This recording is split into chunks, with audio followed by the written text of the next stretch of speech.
Gabby Sorrentino here, back in the podcast studio for episode number 2 of Offsides with Gabby Sorrentino. I'm having so much fun doing this just 2 weeks in, and I wanted to thank everybody who listened, who watched, who downloaded episodes, who watched on our digital platforms, listened on Spotify and Apple, and all of the really kind words for my debut episode last week. I'm really excited about this. I know I said that a lot last week. Episodes are going to be coming out every Monday morning at 9 a.m. and you'll be able to watch them on the Fox 19 digital platforms, watch them on YouTube, and of course listen wherever you get your podcasts. So last week I sat down with Brady Singer, the Reds pitcher, to talk his love for baseball and motorsports. Today I think it's fitting to have an interview with a Bengals player. And why not? One of the biggest personalities on this Bengals team, Jordan Battle, Bengals third-year safety. Jordan is definitely a fun guy to talk to. He has a big personality. He's as loud as can be. He wears hysterical outfits, diamond jeans. He is always talking, laughing in the locker room, yelling and dancing. When he makes a play on the field, you will hear about it. You can probably hear him from about a mile away. When other guys make a play, he's always the first one to jump around and celebrate.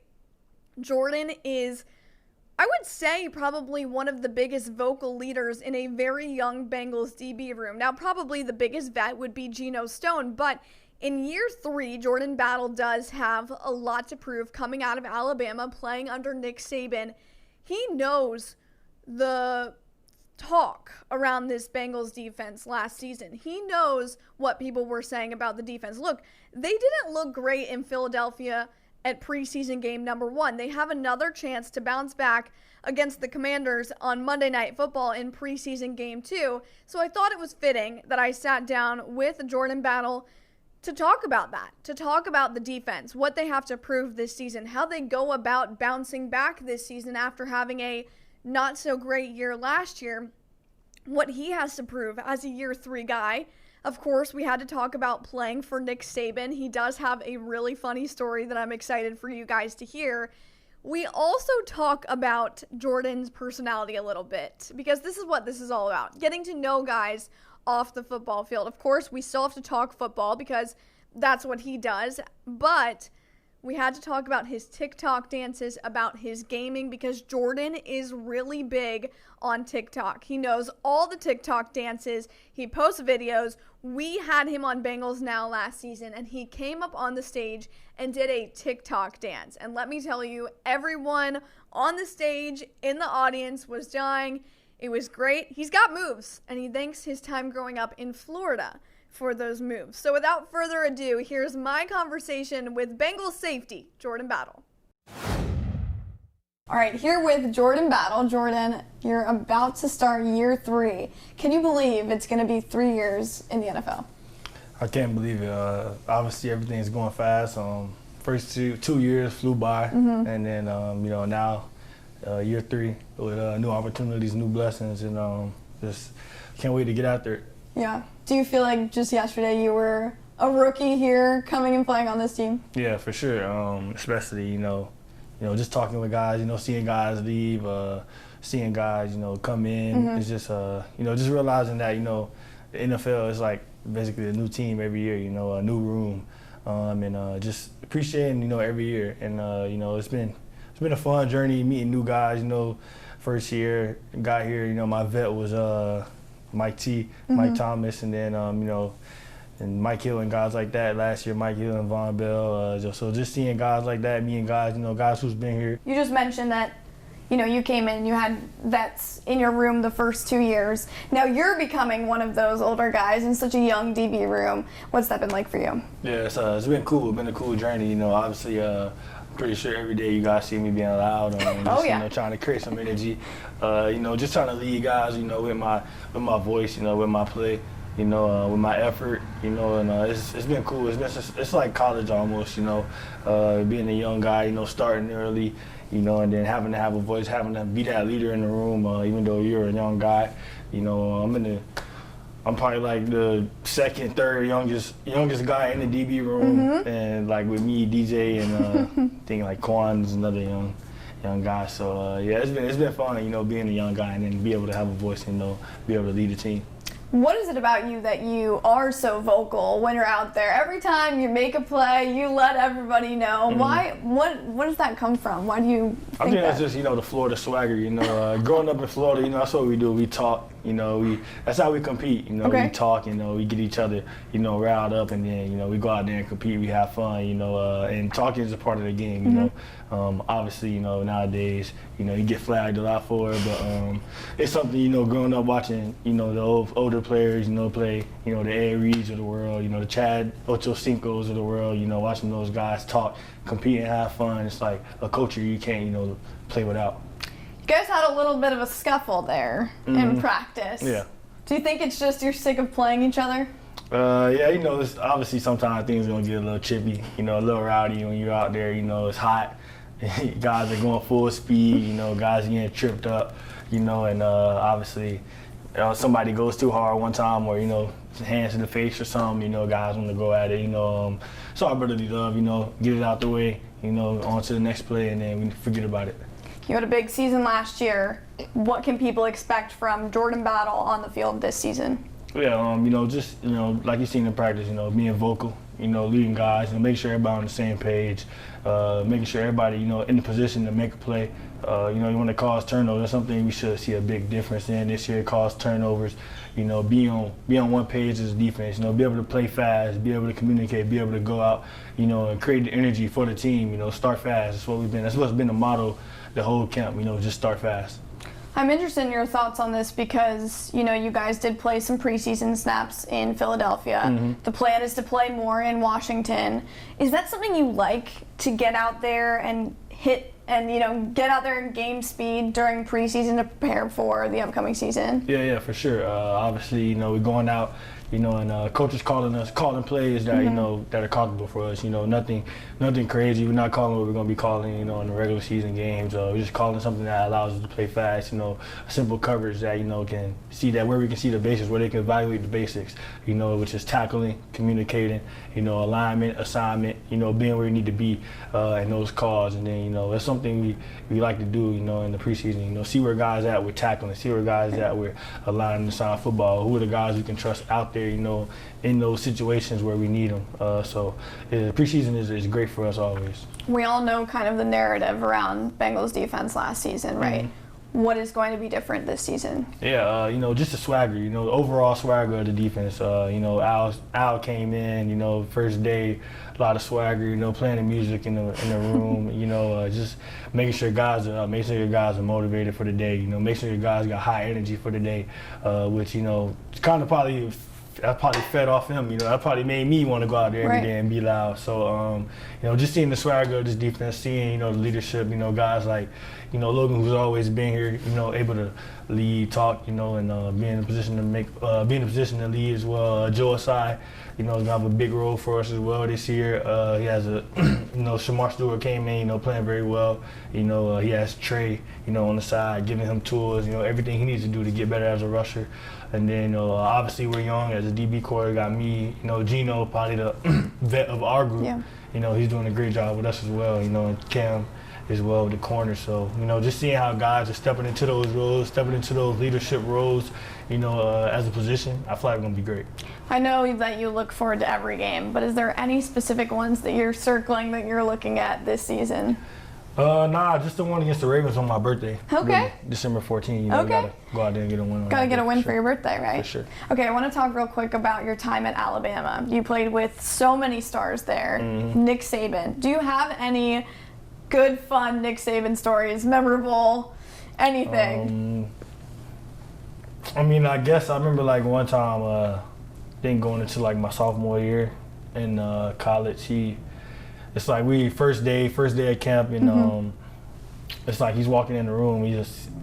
I guess we had a team meeting, then we broke off, obviously into defense position group. Yeah. And he's always meeting with the DBs, so he just I guess everybody walks out and then he just stands up, and then out of nowhere, this first day we haven't touched the field or anything. Okay. He just stands up. He's like, guys, we have no leaders in this room. I'm like, I mean, Coach, I haven't even started playing yet. Like, how you gonna determine we don't have leaders yet? I mean, we just started playing and we already don't have any leaders on the team.